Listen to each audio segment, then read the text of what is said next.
Bienvenidos al Relámpago del Saber. Empecemos. En esta ocasión hablaremos sobre las fuentes del derecho. Tenemos que comenzar respondiendo a la siguiente pregunta. ¿Qué son las fuentes del derecho? Son fuentes del derecho todas aquellas de donde se originan el derecho y las normas que se aplican a las personas. En el término se vale el sentido metafórico de la palabra fuente, que indica el lugar de donde nace el agua, es decir, evoca su origen. Actualmente, las fuentes del derecho surgen en los órganos públicos y de determinados procedimientos. Para ello se toman en cuenta las experiencias pasadas para crear e implementar un sistema de derecho acorde a las necesidades jurídicas del presente. Fuentes del derecho se definen según sus antecedentes. Pueden provenir de, primero, el derecho natural, que sostiene que la moral y la justicia son inalienables al ser humano. Segundo, el derecho escrito, constituido por los documentos que establecen una regla de conducta de carácter obligatorio. Tercero, el derecho anglosajón o common law, basado en la jurisprudencia. A partir de sus antecedentes podemos clasificar las fuentes del derecho como formales, materiales o reales e históricas. Tenemos que hablar sobre las fuentes formales. Las fuentes formales del derecho son, primero, la legislación. A través de los órganos del Estado o los poderes públicos se crean y promulgan un conjunto de normativas jurídicas aplicables y organizadas de manera jerárquica. Son leyes que se encuentran escritas en textos legislativos, como por ejemplo, en la Constitución de algún país. Segundo, las costumbres.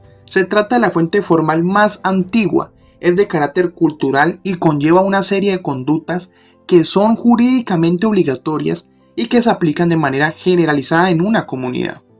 Como tercero, la jurisprudencia. Es la interpretación de las leyes que realiza el juez en casos donde las leyes primarias no resuelven de manera clara los asuntos discutidos y presentan dificultad en la integración e interpretación de estas. Como cuarta tenemos la doctrina. Son las interpretaciones u opiniones que hacen los juristas sobre las leyes para aclarar, de manera teórica, las interpretaciones de ciertas normas y sus aplicaciones. Igualmente se considera una fuente indirecta. Como siguiente tenemos las fuentes materiales o también llamadas fuentes reales.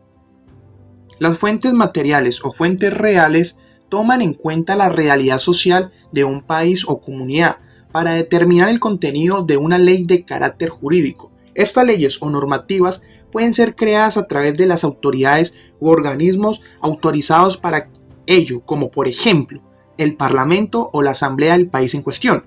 En este sentido, las leyes se formulan considerando la realidad económica, política, social, cultural, histórica, religiosa, riqueza natural y geográfica de un país. Seguimos con las fuentes históricas.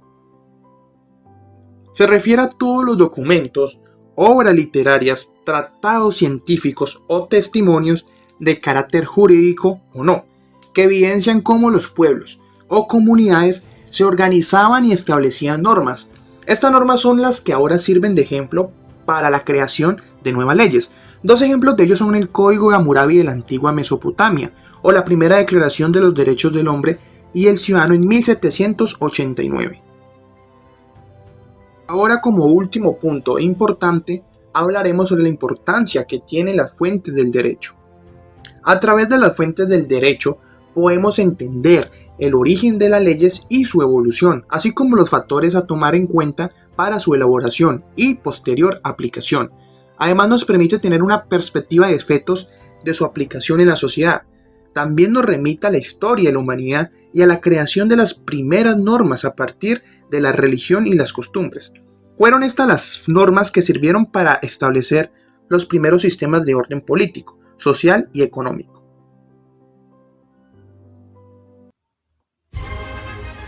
Gracias por tu atención. Si te ha sido útil nuestro video, no olvides darle me gusta y suscribirte a nuestro canal para que estés al tanto de todo nuestro contenido educativo.